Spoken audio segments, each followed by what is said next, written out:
Assalamualaikum warahmatullahi wabarakatuh. Salam Om Swastiastu, Namo Buddhaya, salam kebajikan bagi kita semua. Yang kami hormati Ibu Prof. Dr. Matirtah, M.Hum dan Ibu Rizka Al-Qadri, SHM selaku dosen pengampu mata kuliah Hukum Mahkamah Konstitusi. Perkenalkanlah kami dari kelompok 1 Rombel 15 akan menampilkan simulasi persidangan sidang perkara pengujian Undang-Undang Republik Indonesia Nomor 28 Tahun 2014 tentang hak cipta terhadap Undang-Undang Dasar Negara Republik Indonesia Tahun 1945 pada Mahkamah Konstitusi Republik Indonesia. Perkenalkanlah saya Aisyah Widi Kumala sebagai panitera pengganti.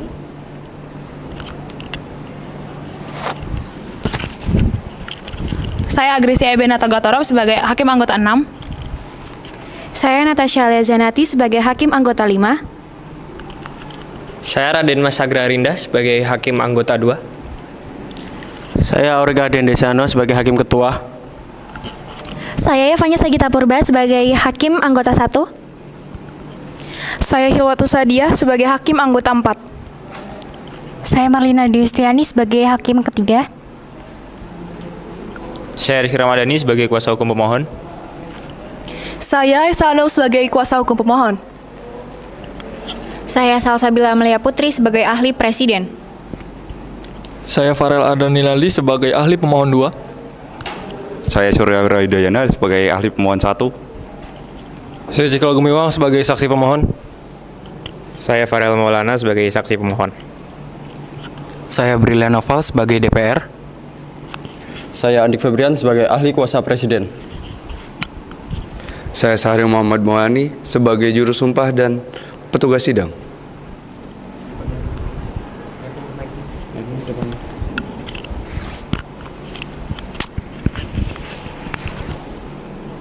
PT Aquarius Perkara Musik, PT Aquarius Musik Indo, dan Alexandra Bizay adalah para pemohon yang bergerak di bidang industri musik dan merupakan seorang penyanyi berkewarga negara Indonesia. Mereka mengajukan permohonan pengujian terhadap Pasal 10 dan Pasal 114 Undang-Undang Nomor 28 Tahun 2014 tentang hak cipta. Para pemohon merasa bahwa aturan yang ada tidak cukup untuk melindungi hak cipta mereka, terutama dalam konteks perkembangan teknologi digital yang semakin pesat. Para pemohon menganggap bahwa larangan bagi pengelola tempat perdagangan untuk membiarkan penjualan dan atau pengadaan barang hasil pelanggaran hak cipta dan atau hak terkait yang di tempat yang dikelolanya tidak mencakup tanggung jawab penyediaan layanan digital, khususnya yang berbasis user-generated content. Mereka berpendapat bahwa undang-undang yang ada saat ini tidak memberikan perlindungan yang memadai terhadap karya-karya yang mereka seringkali diunggah tanpa izin di platform digital. Para pemohon telah mengajukan somasi kepada salah satu penyedia platform digital terkait pelanggaran hak cipta. Namun, penyediaan platform tersebut berargumen bahwa mereka tidak bertanggung jawab atas konten yang diunggah oleh pengguna dan hanya akan menindaklanjuti jika ada keberatan resmi dari pemegang hak cipta. Setelah melalui proses pengajuan permohonan, kasus ini kemudian dibawa ke Mahkamah Konstitusi untuk diuji.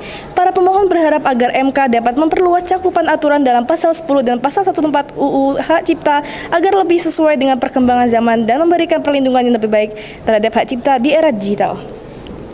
Demikianlah alur kasus posisi dari kelompok kami tanpa mengurangi substansi dan materi. Berikut mekanisme persidangan dari delegasi kami. 1. Karena keterbatasan waktu, maka akan ada beberapa bacaan yang dianggap sudah dibacakan. 2. Jeda persidangan akan ditandai dengan menundukkan kepala, kemudian dilakukan 3 kali ketukan palu majelis hakim saat membuka agenda sidang, dan 1 kali ketukan palu majelis hakim saat menutup agenda sidang. 3. Pembukaan dan penutupan sidang akan dilakukan oleh petugas sidang.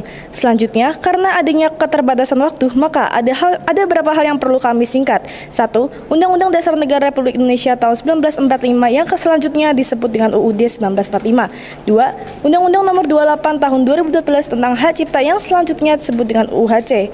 Demikianlah mekanisme persidangan dari kelompok kami. Lalu, bagaimanakah putusan majelis hakim dalam perkara ini? Selamat menyaksikan.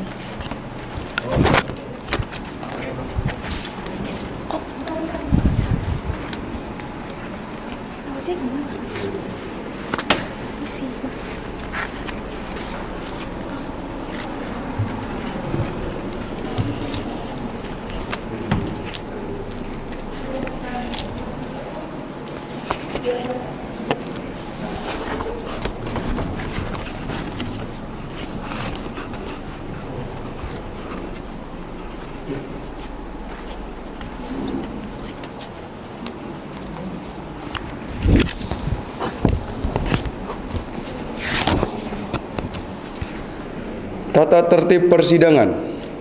1. Dilarang membuat kegaduhan baik di dalam maupun di ruang sidang. 2. Duduk rapi dan sopan selama persidangan. 3. Dilarang makan dan minum di ruang sidang. 4. Dilarang merokok baik di ruang sidang maupun di dalam gedung pengadilan. 5. Wajib mematikan telepon genggam selama berada di ruang sidang. 6. Dilarang membawa anak-anak di bawah umur 12 tahun kecuali majelis hakim menghendaki anak tersebut. 7. Membuat sampah pada tempatnya. 8. Dilarang menempelkan pengumuman atau brosur dalam bentuk apapun di dalam gedung pengadilan tanpa ada izin tertulis dari ketua pengadilan. Baik, sekian untuk tata tertib. Untuk para hadirin, dimohon untuk memasuki persidangan.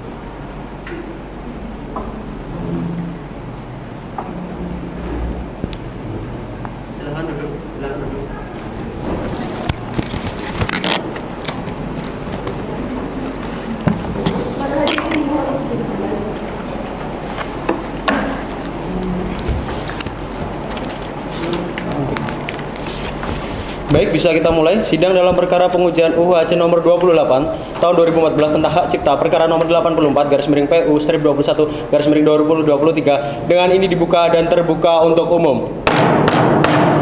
Siapa yang hadir? Silakan. Terima kasih Yang Mulia. Yang hadir adalah kami, kuasa hukum dari Persimpal kami. Saya SH6 SHLM dan rekan saya Rizky Ramadhani SHMH. Demikian Yang Mulia, terima kasih. Baik, kita ada dua agenda pada kesempatan kali ini. Yang pertama, silakan menyampaikan pokok-pokok permohonan. Dalam petitum dibacakan keseluruhan. Kemudian, agenda yang kedua nasihat dari hakim panel. Saya persilakan terlebih dahulu pokok-pokoknya disampaikan. Terima kasih Yang Mulia, kami akan menyampaikan pokok-pokok permohonan kami. Bagian pertama mengenai kewenangan Mahkamah Konstitusi yang selanjutnya dianggap sudah dibacakan. Bagian kedua, legal standing para pemohon yang selanjutnya dianggap sudah dibacakan. Adapun kerugian konstitusionalitas para pemohon yakni karena banyaknya lagu dan master yang ditanyakan tanpa izin. UHC saat ini belum secara jelas mengatur pertanggungjawaban penyedia layanan digital, khususnya terkait platform berbasis UGC. Ketentuan mengenai safe harbor di dalam UHC meski terdapat di pasal 10 dan 114 tidak cukup memadai untuk mengakomodasi fenomena saat ini, sehingga mengakibatkan kesulitan bagi para pemohon untuk menuntut penyedia platform atas pelanggaran hak cipta. Akibat kekosongan hukum ini, para pemohon tidak dapat mengajukan tuntutan dengan efektif karena hakim cenderung memandang bahwa tanggung jawab sepenuhnya berada di tangan UGC. Hal ini berimplikasi pada kerugian terhadap jaminan kepastian hukum yang adil seperti yang diatur dalam pasal 28 D 1 UUD 1945. Dengan demikian, kami berpendapat bahwa pasal 10 dan 114 UHC bertentangan dengan prinsip kepastian hukum yang adil dan perlunya penyesuaian aturan yang lebih sesuai dengan perkembangan teknologi dan seni saat ini agar melindungi hak-hak pencipta dan pemegang hak cipta secara efektif. Selanjutnya akan dilanjutkan oleh rekan saya yang mulia.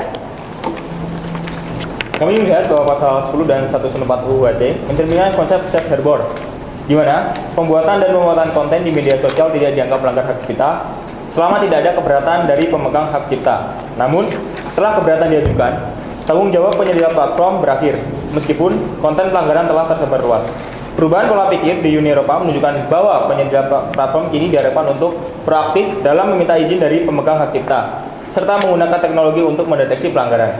Kami berharap agar ketentuan dalam pasal 10 dan 114 dapat diredefinisi untuk mencakup pengelola layanan digital berbasis UGC, mengingat pergeseran fungsi platform yang kini mencakup e-commerce seperti YouTube Shopping dan TikTok Shop. Kami juga menekankan bahwa perlindungan hak konstitusional para pemohon adalah kewajiban pemerintah, dan saat ini terdapat kekosongan hukum dalam pelaksanaannya. Oleh karena itu, kami berharap Mahkamah Konstitusi dapat menafsirkan kembali pasal 10 dan 114 agar lebih sesuai dengan perkembangan teknologi dan kebutuhan saat ini. Sebagai contoh, Mahkamah Konstitusi sebelumnya telah mengeluarkan putusan yang memberikan terobosan baru dalam konteks open legal policy, yang menunjukkan bahwa memasukkan norma dalam undang-undang bukanlah hal terlarang. Hal ini penting agar aturan yang ada tidak hanya reaktif tetapi juga proaktif dalam melindungi hak cipta dan kepentingan para pencipta. Berdasarkan uraian tersebut di atas, kami mohon kepada Mahkamah Konstitusi untuk menjatuhkan putusan sebagai berikut. 1. Mengabulkan permohonan para pemohon untuk seluruhnya. 2. Menyatakan pasal 10 UHC bertentangan dengan UUD 1945 dan tidak mempunyai kekuatan hukum mengikat sepanjang tidak dimaknai.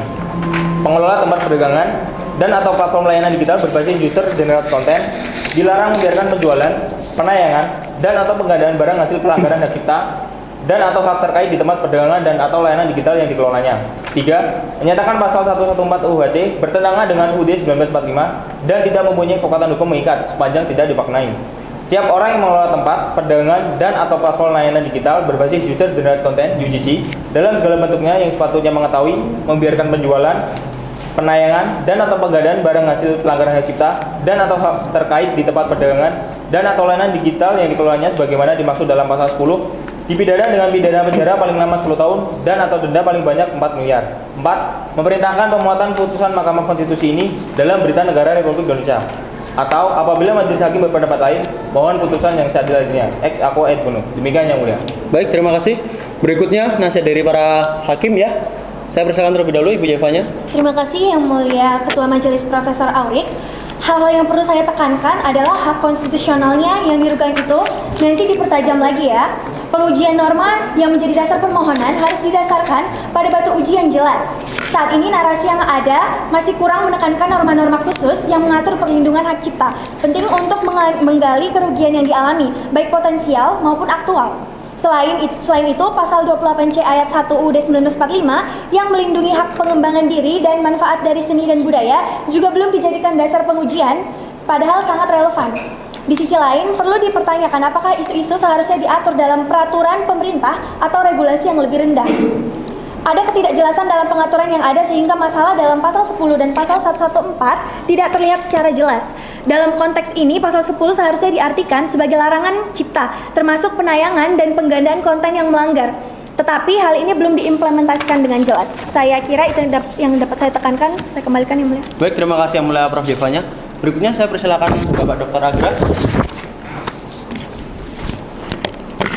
Baik, terima kasih Yang Mulia Ketua Majelis Prof. Aurik dan juga Yang Mulia Ibu Prof. Jevanya. Kalau saya cermati dalam petitum terkait dengan adanya platform layanan digital berbasis UGC dalam segala bentuk, kemudian sanksi dendanya diperberat menjadi 4 miliar dan ada sanksi pidananya yakni hukum penjara. Nanti dapat dicermati soal penambahan denda atau sanksinya. Apakah pernah ada putusan MK terkait dengan open legal policy? Alasan-alasan selain aspek filosofis, sosiologis, juga yuridis, di samping perbandingan yang sudah ada ini supaya dapat memperkuat bangun argumentasinya. Kemudian untuk menghindari nebis in idem, saya lihat dalam pasal 60 dan 78 ada 2 alasan. Bisa alasan yang berbeda dan batu uji yang berbeda. Kemudian soal petitum, apakah pemohon bermaksud menyatakan keseluruhan materi pasal 10 dan pasal 114 bertentangan dengan Undang-Undang Dasar 1945 ataukah ingin pemaknaan baru? Nanti dapat coba dipastikan terlebih dahulu. Baik, sementara dari saya cukup. Saya kembalikan kepada Yang Mulia Ketua Panel Prof. Aurik. Terima kasih. Terima kasih Yang Mulia Bapak Dr. Raden Mas Agra. Yang terakhir saya tekankan kembali. Yang pertama, pasal 28 atau pasal yang akan diuji nanti lebih tepat ke arah yang mana. Kemudian yang kedua, jangan menjadikan kita sebagai Mahkamah Konstitusi menjadi positif legislator. Diperhatikan, kalau sampai ke arah positif legislator, apalagi kemudian tadi pembicaraan dengan Bapak Agra berkenaan dengan kriminalisasi perubahan sanksi.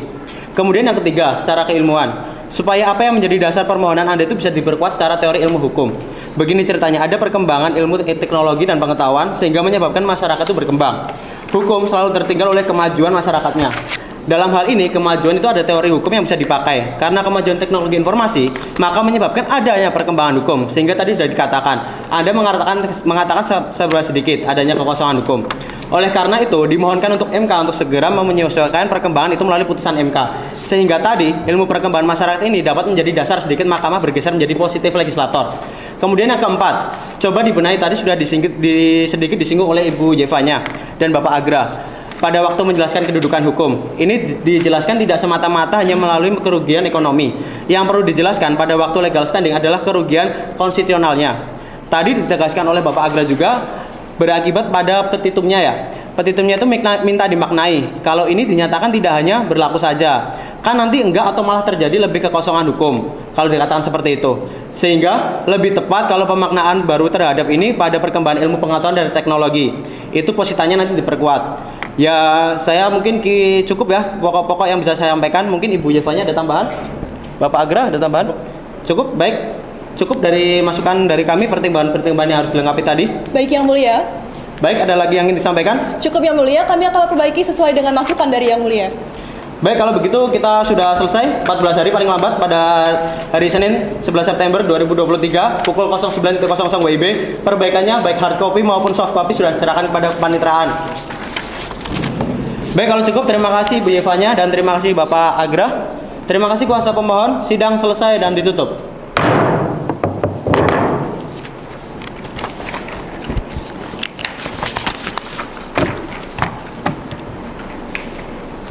Baik, pemohon atau kuasanya, kita mulai. Bismillahirrahmanirrahim. Sidang dalam perkara nomor 84/21/2023 dengan ini dibuka dan terbuka untuk umum. Ini hadir kuasa hukum 2 orang dipimpin oleh Bapak Rama dan Ibu Ayesa ya. Betul Yang Mulia. Baik, Mahkamah telah menerima perbaikan permohonan. Pada kesempatan sidang yang kedua ini, silakan sampaikan pokok-pokok perbaikan permohonannya. Silakan, siapa yang ingin menyampaikan? Baik, terima kasih Yang Mulia. Kami akan menyampaikan pokok-pokok perbaikan atas permohonan kami. Yang pertama, kami telah mengubah bagian kewenangan MK terkait dengan kewenangan dari MK sebagai pelindung konstitusi dan juga sebagai the sole interpreter of constitution, bagaimana kami tuangkan dalam poin 4 dan 5. Kami berharap pemikiran dan pandangan mengenai hukum yang progresif serta pendapat para ahli bahwa rumusan undang-undang perlu diredefinisi. Mendorong kami untuk melakukan judicial review ke MK. Oleh karena itu, kami berharap MK mempertimbangkan fenomena ini dalam mengambil keputusan yang sesuai dengan perkembangan saat ini. Untuk petitum, kami tetap pada sebelumnya Yang Mulia. Demikian perbaikan yang telah kami ajukan. Terima kasih. Baik, terima kasih Bapak Rama. Kita sudah menerima perbaikan permohonan secara tertulis dan kemudian sudah disampaikan secara lisan. Yang Mulia Ibu Yevanya, cukup? Bapak Agra, cukup? Baik, kalau cukup nanti perbaikan permohonannya akan kita laporkan ke rapat permusyawaratan hakim ya. Saudara hanya mengajukan bukti P1 sampai dengan P12, betul? Betul Yang Mulia. Baik, sudah diverifikasi dan divalidasi, disahkan P1 sampai dengan P12. Ada lagi yang ingin disampaikan? Cukup Yang Mulia. Baik, sidang selesai dan ditutup.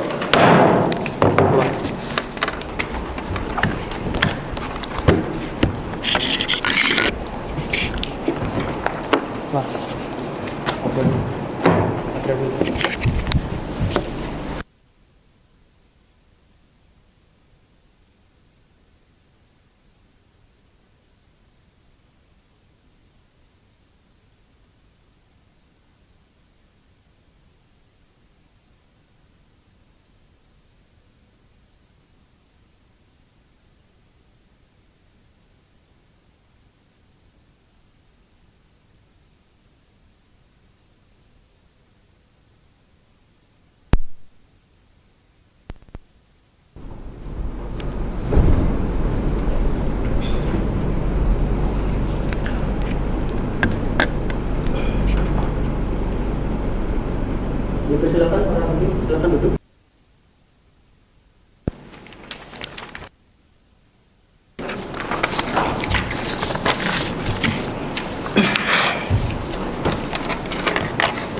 Bismillahirrahmanirrahim. Sidang dibuka dan dinyatakan terbuka untuk umum. Assalamualaikum warahmatullahi wabarakatuh. Selamat siang, salam sejahtera untuk kita semua. Sidang lanjutan untuk perkara nomor 84/PU/21/2023. Agendanya pada siang hari ini adalah untuk mendengar keterangan DPR dan Presiden. Jadi kita dengar dahulu keterangan DPR. DPR, dipersilakan. Terima kasih Yang Mulia. Assalamualaikum warahmatullahi wabarakatuh. Salam, Om Swastiastu, Namo Buddhaya, Salam Kebajikan. Yang Mulia, Ketua dan Majelis Hakim Mahkamah Konstitusi Republik Indonesia. Berdasarkan keputusan pimpinan DPR RI nomor 143 tahun 2023, pimpinan DPR RI menguasakan kepada saya, Briliano Val SHMA, nomor anggota A144, dalam hal ini bertindak untuk dan atas nama DPR RI. Berdasarkan surat panggilan sidang dari Mahkamah Konstitusi, maka di sini DPR akan menyampaikan pokok-pokok keterangan DPR RI terhadap pengujian material atas perkara aku tersebut secara singkat. Dalam pasal 12 Permenkominfo PSE lingkup privat diatur bahwa PSE UGC wajib menyediakan tata kelola informasi elektronik dengan mengatur hak dan pertanggungjawaban pengguna terhadap konten dalam platform digitalnya. Pengaturan dalam Undang-Undang ITE Permenkominfo PSE lingkup privat dan telah mengadopsi Safe Harbor Policy yang lebih mengedepankan tanggung jawab penyelenggara sistem elektronik untuk melakukan langkah preventif pemuatan konten hasil pelanggaran hak cipta untuk tetap menjamin perlindungan pencipta atau pemegang hak cipta.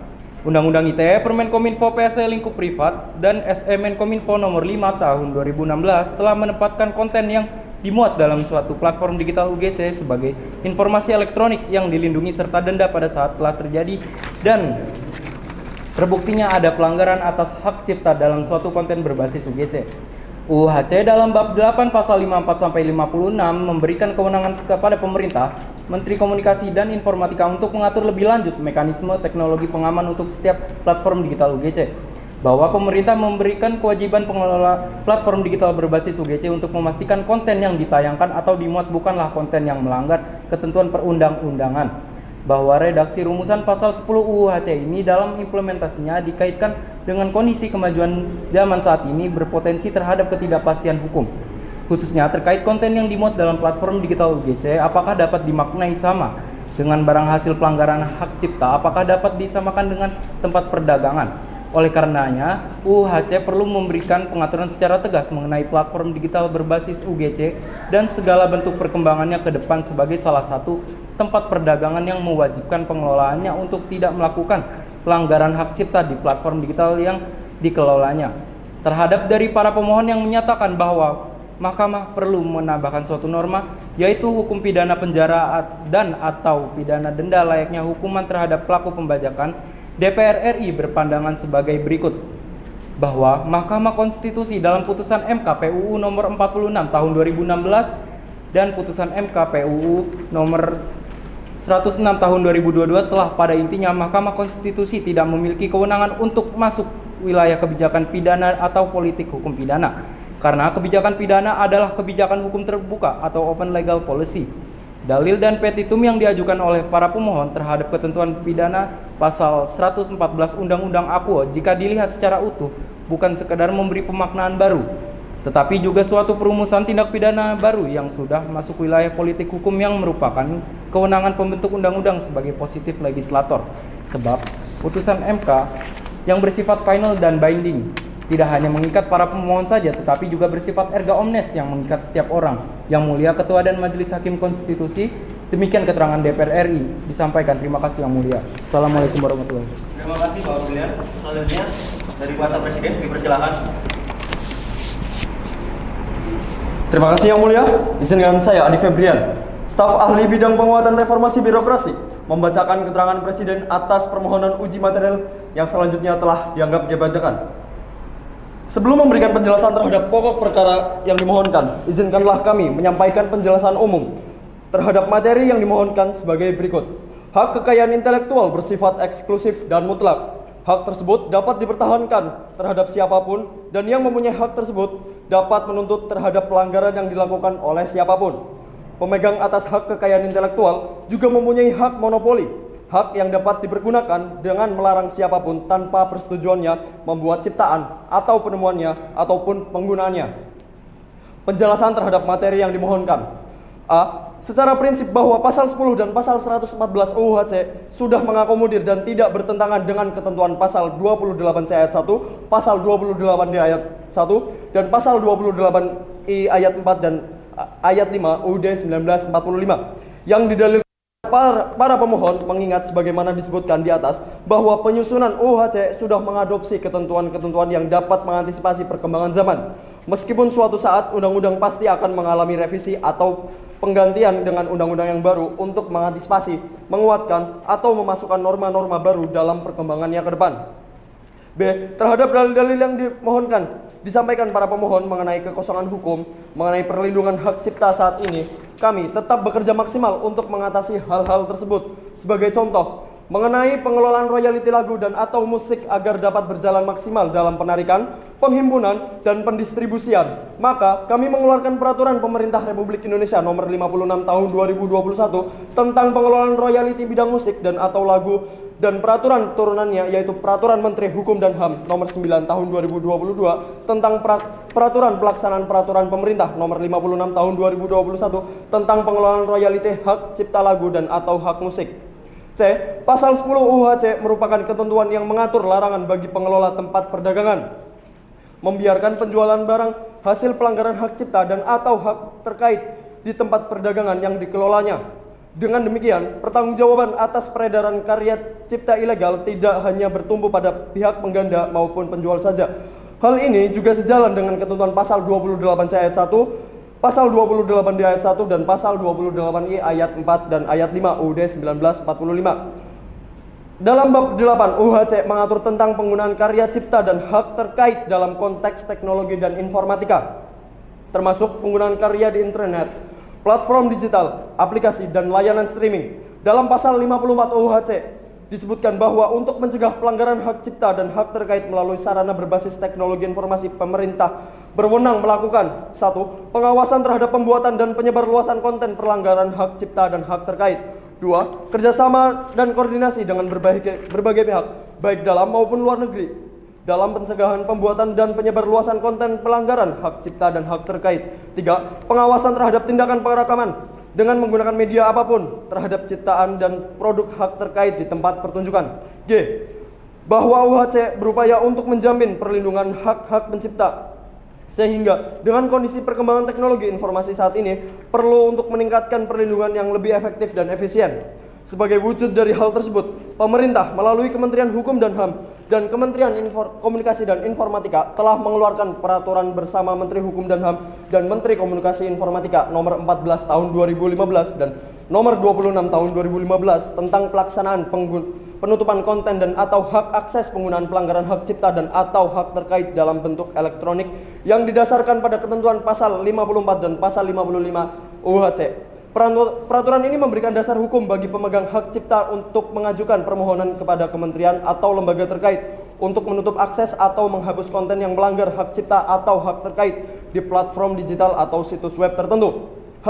Menurut kami, pasal 10 dan pasal 114 UHC tidak bertentangan dengan pasal 28I ayat 4 UUD 1945, di mana negara hadir dalam memberikan perlindungan kepada seluruh lapisan masyarakat. I. Apa yang didalilkan oleh para pemohon merupakan constitutional complaint, sehingga bukan merupakan ranah Mahkamah Konstitusi untuk memutus terhadap permasalahan yang disampaikan oleh para pemohon dalam permohonan uji material ini sesungguhnya sudah menjadi perhatian pemerintah saat ini.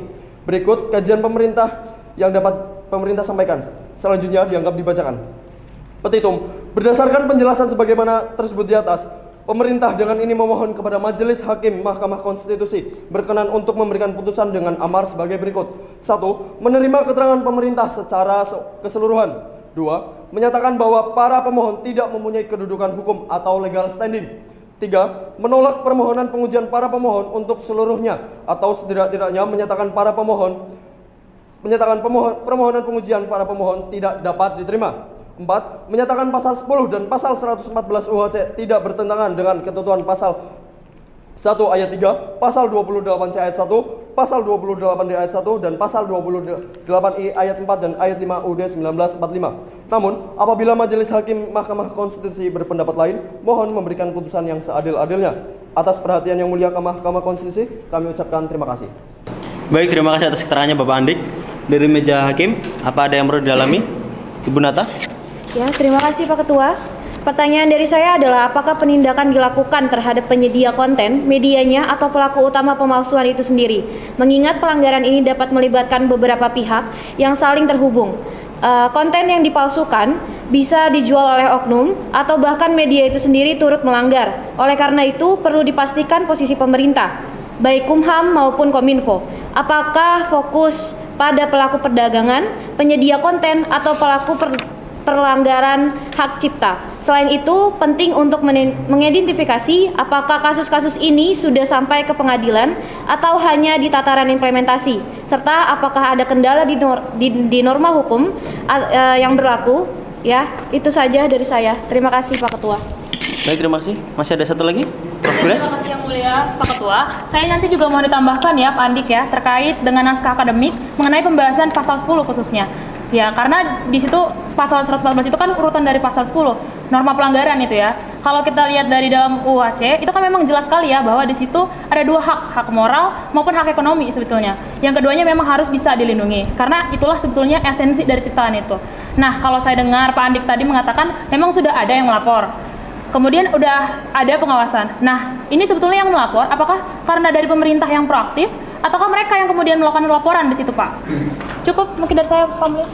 Terima kasih yang mulia. Silakan Bapak Andik, mungkin bisa dijawab tadi apa yang ditanyakan. Baik yang mulia, kami berterima kasih atas pendalaman materi ini. Dan untuk selanjutnya, terkait dengan pertanyaan yang mulia tadi, akan kami sampaikan ke dalam tambahan keterangan Presiden secara tertulis yang mulia. Baik, kalau gitu rasanya sudah jelas ya. Kalau untuk DPR, Bapak Brilian rasanya juga sudah jelas. Baik, kuasa Presiden akan mengajukan bukti PK1 sampai dengan PK2, benar ya? Sudah diverifikasi dan dinyatakan sah. Untuk kuasa pemohon, apakah akan mengajukan ahli atau saksi? Kami akan mengajukan 2 saksi dan 2 ahli, Yang Mulia. Baik, kalau begitu saksi terlebih dahulu ya. Baik, Yang Mulia. Untuk saksi 2 orang sekaligus saja. Untuk itu sidang ditunda hari Senin tanggal 30 Oktober 2023 pukul 11.00 WIB. Terima kasih atas keterangan Bapak Brilian dan Bapak Andik. Dengan demikian sidang selesai dan ditutup.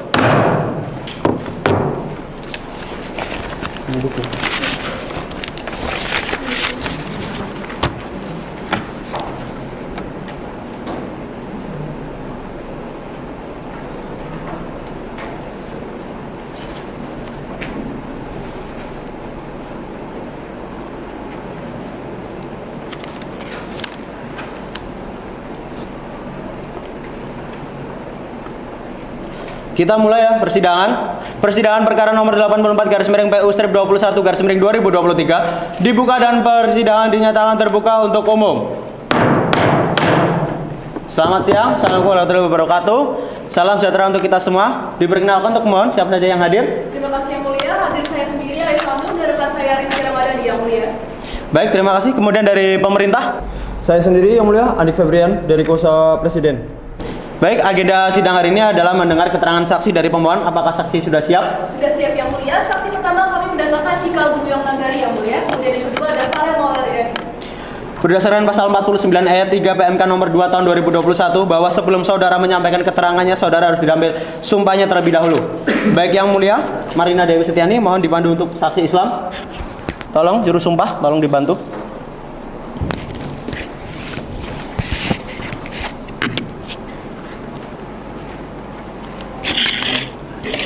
Baik, terima kasih Yang Mulia Ketua. Untuk saksi Pak Farel Maulana ya, silakan saudara ikuti kata-kata saya. Bismillahirrahmanirrahim. Bismillahirrahmanirrahim. Demi Allah saya bersumpah Demi Allah saya bersumpah bahwa saya akan menerangkan dengan sebenarnya bahwa saya akan menerangkan dengan sebenarnya dan tiada lain dari yang sebenarnya. Terima kasih, kami kembalikan kepada Yang Mulia Ketua. Baik, saksi Farel silakan duduk. Kemudian silakan Yang Mulia Yevanya untuk mengambil sumpah saksi Katolik. Untuk juru sumpah tolong dibantu. Baik, terima kasih Yang Mulia. Untuk saksi Cikal Gumiwang, silakan tangan kiri saudara berada di atas Alkitab dan tangan kanan saudara berbentuk 3 jari seperti ini dan ikuti kata-kata saya. Demi Tuhan saya berjanji bahwa saya akan menerangkan dengan sebenarnya dan tiada lain dari yang sebenarnya. Semoga Tuhan menolong saya. Silakan kembali ke tempat. Baik, terima kasih. Kemudian untuk kuasa pemohon, apakah ada pertanyaan untuk saksi? Ada Yang Mulia. Silakan bisa tanyakan secara langsung. Pengganti nanti bisa pertanyaan bisa dicatat. Terima kasih Yang Mulia. Dan kami untuk kedua-duanya dulu Yang Mulia. Apakah yang para saksi alami terkait dengan fenomena speed up, kemudian juga mungkin mutilasi, kemudian distorsi terhadap lagu-lagu atau master yang Bapak kelola atau yang Bapak ciptakan bisa dijelaskan ya? Yang kedua, seberapa jauh pengaruh atau efek digitalisasi ini terhadap penghasilan Bapak sebagai pencipta ataupun sebagai pemilik label? Kemudian dari fenomena seperti itu, apakah mempengaruhi motivasi Bapak dalam mencipta lagu atau melakukan bisnis di industri ini? Khusus untuk Pak Farel, mohon dijelaskan berapa lama permintaan takedown terhadap salah satu platform itu diajukan dan kapan takedown itu kedua diminta. Selain itu, terkait dengan master, apakah Pak Farel menitipkan master ke beberapa agregator? Apakah dalam laporan dari agregator terdapat informasi mengenai aplikasi media sosial yang bekerjasama dengan agregator tersebut? Demikian Yang Mulia. Baik, terima kasih. Dari pemerintah apakah ada pertanyaan? Ada Yang Mulia? Silakan. Baik, terima kasih. Untuk Pak Cikal, tadi sudah disampaikan ada masa kaset dan sebagainya ya. Yang dikatakan itu lebih punya harapan daripada yang sekarang. Tapi catatan kami di pemerintah, masa kaset itu adalah masa yang paling buruk. Angka pembajakan di Indonesia hampir 99%. Kita masuk priority watchlist. Akhirnya keluarlah pasal 10. Sekarang dipermasalahkan. Saya ingin bertanya kepada Pak Cikal, apakah pasal 10 ini tidak pernah memberikan keuntungan pada bisnis Bapak? Mungkin itu saja Yang Mulia. Terima kasih. Baik, terima kasih. Dari meja hakim apakah ada pertanyaan? Ada satu pertanyaan. Silakan Yang Mulia Prof. Yevanya. Terima kasih Yang Mulia. Untuk pertama, apa sih yang Bapak harapkan dengan permohonan ini? Yang kedua, sepanjang yang Bapak-Bapak ketahui, ada nggak upaya konkret yang dilakukan oleh pemerintah untuk melindungi hak-hak Bapak terkait dengan uraian-uraian kerugian yang tadi diceritakan? Dan yang ketiga, apa yang Bapak lakukan selama ini terhadap pemerintah? Ada nggak upaya-upaya konkret dari Bapak sekalian yang dari didesakan atau segala macam? Jadi saya mohon 3 pertanyaan itu dijawab dengan baik oleh kedua saksi. Terima kasih. Baik, sekarang Bapak Cikal bisa dijawab, silakan. Baik, terima kasih. Untuk yang pertama tadi yang mash up dan mutilasi dan lain-lain, emang saya pun karena heran kenapa itu bisa diupload di platform digital. Awalnya ada beberapa lagu yang saya tidak tahu dan ternyata setelah berdiskusi dengan PT Aquarius Musik itu ternyata ada beberapa lagu saya yang diupload dan bahkan kadang digunakan untuk iklan. Itu juga saya karena agak bingung.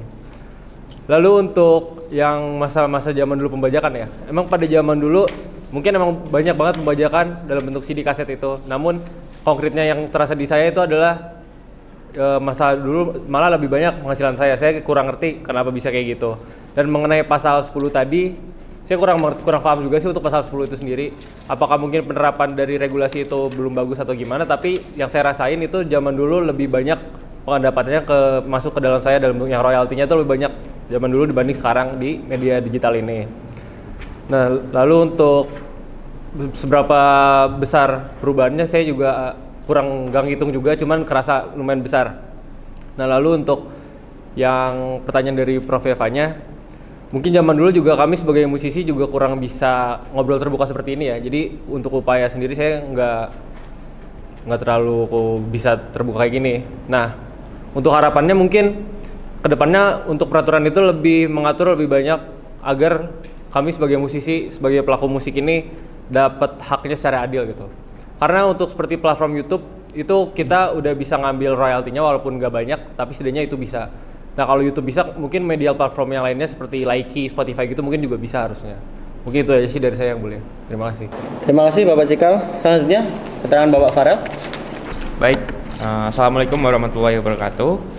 Menanggapi pertanyaan yang disampaikan oleh penasihat hukum, kalau boleh sedikit cerita, label saya itu namanya PT Sorai. Musisi yang kita tangani itu tidak banyak, karena kita ini adalah label independen. Kebetulan salah satu penyanyi yang ada di bawah kita itu ada Nadine Amizah. Sempat kita tanya kepada Nadine, kebetulan dia itu adalah penyanyi juga pencipta lagu, terutama tentang kasus baru-baru ini yang lagu Rayuan Perempuan Gila yang di speed up. Itu kalau kita tanya kepada penyanyinya, jawabannya adalah sedih. Karena mereka itu sudah susah payah menciptakan lagu, tapi dengan seenaknya diubah-ubah, lalu diupload ke digital platform. Kemudian yang kita bisa lakukan itu cuma di take down. Di take down itu juga memerlukan waktu yang lama. Kemudian karena dikomersilkan juga, itu artinya ada nilai-nilai rupiah yang dinikmati oleh pihak-pihak lain. Dan itu tidak masuk kepada pencipta lagu dan label. Kalau untuk ini ditekankan kepada moralnya sih Pak. Karena teman-teman musisi ini kan mereka mungkin punya idealisme dalam menciptakan karya cipta sendiri. Jadi saya rasa dalam ranah ini yang perlu ditekankan adalah etika dan moralnya. Kemudian selanjutnya untuk yang baru-baru ini, kasus lagu Rayuan Perempuan Gila oleh Nadine Amizah itu di speed up dan di cover oleh pihak yang saya bahkan tidak tahu dan diupload di platform digital, itu menjadi iklan produk komersial. Dan sampai sekarang itu belum di take down. Kemudian menanggapi dari pertanyaan Bu Hakim Yevanya, apa yang kita harapkan dari MK? Sebagai pelaku industri musik ini, kita mengharapkan fair play sih. Yang mana kita sama-sama tidak ada perbedaan antara pencipta dan pengupload. Kemudian mekanismenya yang ada ini diharapkan lebih transparan.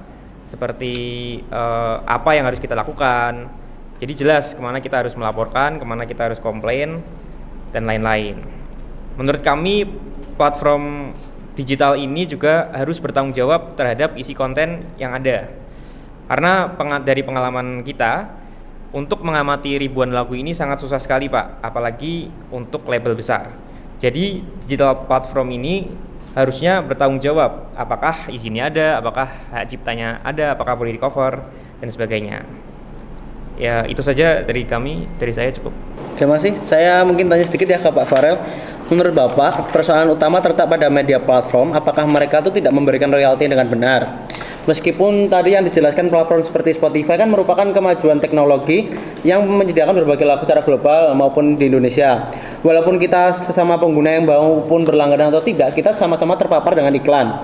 Namun seharusnya platform tersebut harus bertanggung jawab dalam hak royalti. Persoalannya di mana setahu Bapak? Baik, jadi gini Mbak, seperti yang saya sampaikan tadi ada dua hal. Yang pertama itu moral, kemudian komersialnya. Sebenarnya kalau saya lihat persoalan ini lebih tepat kita mengarah ke moralnya dulu Pak, etikanya. Seperti misalnya izin, saya paham juga tadi seperti UGC itu akan memperbanyak kreativitas, tapi tentunya dengan cara yang proper, yang sama. Sehingga harapannya mereka minta izin dulu. Nah, tentunya mekanisme izin ini juga masih bingung ya. Karena seperti apa izinnya, apakah harus datang atau seperti apa. Kemudian masalah platformnya tadi, kalau misalnya itu diserahkan kita sebagai label, saya ini labelnya kecil Pak, independen, cuman beberapa musik. Kebayang kalau labelnya besar. Kalau harus mengecek satu-satu ini akan sangat repot. Jadi harapannya tentunya untuk platformnya, tadi kan mereka punya kepentingan, harusnya mereka juga punya kewajiban untuk menyatakan paling tidak kalau bikin UGC itu harus klaimnya aman, hak ciptanya aman, segala macam. Terima kasih, kami sudah bisa tangkap ya Bapak. Jadi persoalannya kan apakah yang memberikan izin ataukah di corporate-nya itu? Misalnya kan kita memberikan izin seharusnya kan sudah mencakup izin termasuk dengan yang punya lagu, bukan semestinya. Sehingga ketika itu dipublish, dikomersilkan itu kan akarnya sudah selesai. Bisa begitu kan Bapak? Betul. Baik, cukup dari pemohon. Untuk ahli atau saksi masih ada? Kami mesti merencanakan akan menghadirkan 2 ahli yang mulia. Baik, kalau begitu sidang kita tunda untuk ahli dari pemohon pada hari Senin tanggal 27 November 2023. Untuk ahli bisa dikirimkan CV-nya, dan kalau yang bersangkutan dari lingkungan akademik diserahkan izin dari atasan.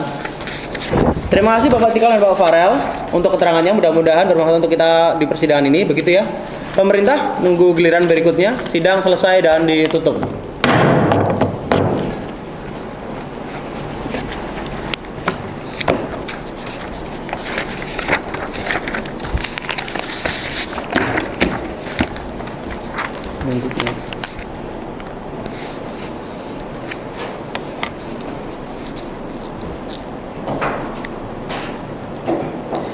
Persidangan kita mulai ya. Persidangan nomor 84/PU/21/2023 dibuka dan persidangan dinyatakan terbuka untuk umum.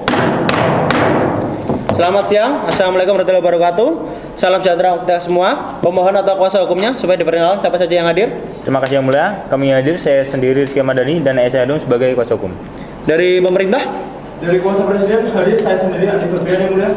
Baik, terima kasih. Jadi sidang hari ini adalah agendanya untuk mendengar keterangan ahli, masih dari pemohon. Hadir Bapak Suryawira Yudayana dan Bapak Farel Ardan Rinaldi yang sama-sama beragama Islam. Silakan maju terlebih dahulu untuk mengucap sumpah. Pengucapan sumpah akan dipandu Yang Mulia Dr. Malina Dewi Setiani. Dipersilakan. Dan tolong dibantu untuk juru sumpah.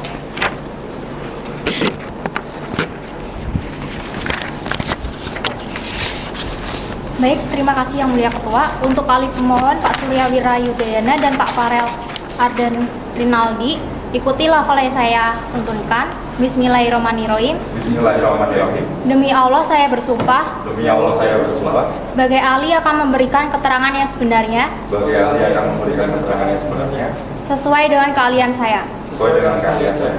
Terima kasih, kami kembalikan kepada Yang Mulia Ketua. Baik, Yang Mulia, terima kasih. Silakan kembali ke tempat duduk. Terima kasih untuk juru sumpah.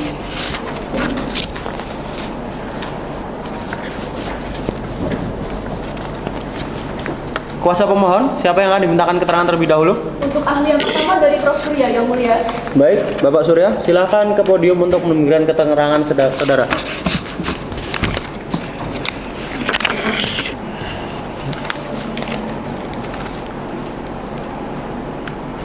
Baik, assalamualaikum warahmatullahi wabarakatuh.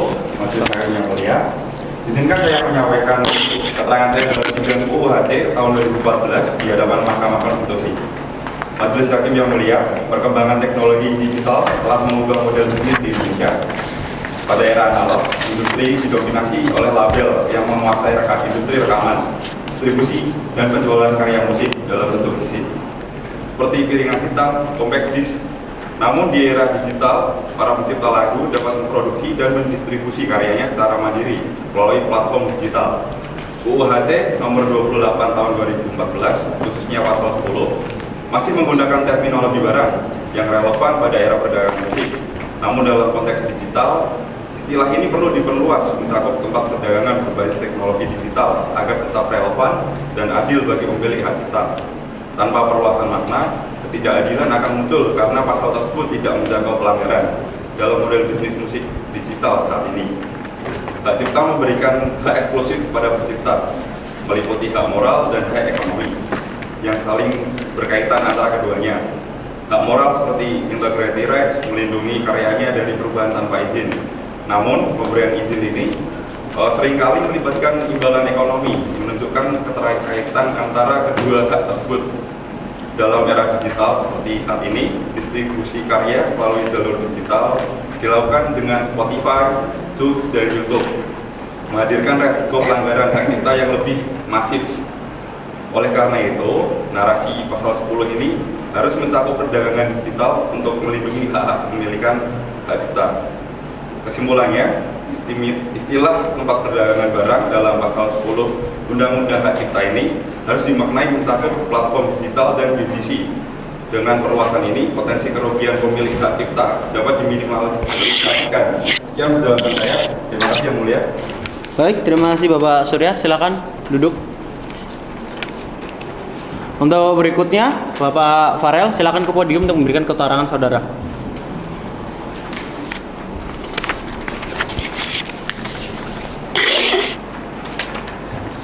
Ya baik, terima kasih Yang Mulia. Jadi saya berangkat dari tesis. Saya mencoba membahas dari perspektif filsafat hukum mengapa muncul batu-batu nisan di pemakaman hak cipta. Jadi kalau kita lihat bagaimana perkembangan atau yang kita sebut sebagai disruption atau diskusi, kita melewati tren yang sama dalam waktu yang panjang. Tiba-tiba kita menghadapi satu perubahan yang polanya berbeda sama sekali, sehingga kita merasakan sebagai patahan. Nah, sebagaimana misalnya yang kita saksikan ketika revolusi digital, revolusi 4.0, hukum tidak berubah. Dari perspektif filsafat, ada 3 lacuna sedikit. Yang pertama adalah extra lacuna gap atau priority lacuna gap.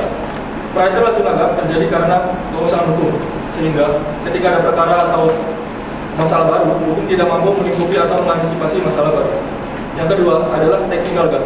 Hukumnya ada, tapi tidak disertai dengan prosedur, sehingga kemudian disebut sebagai sui generis gap. Artinya ada celah di dalam hukum itu sendiri.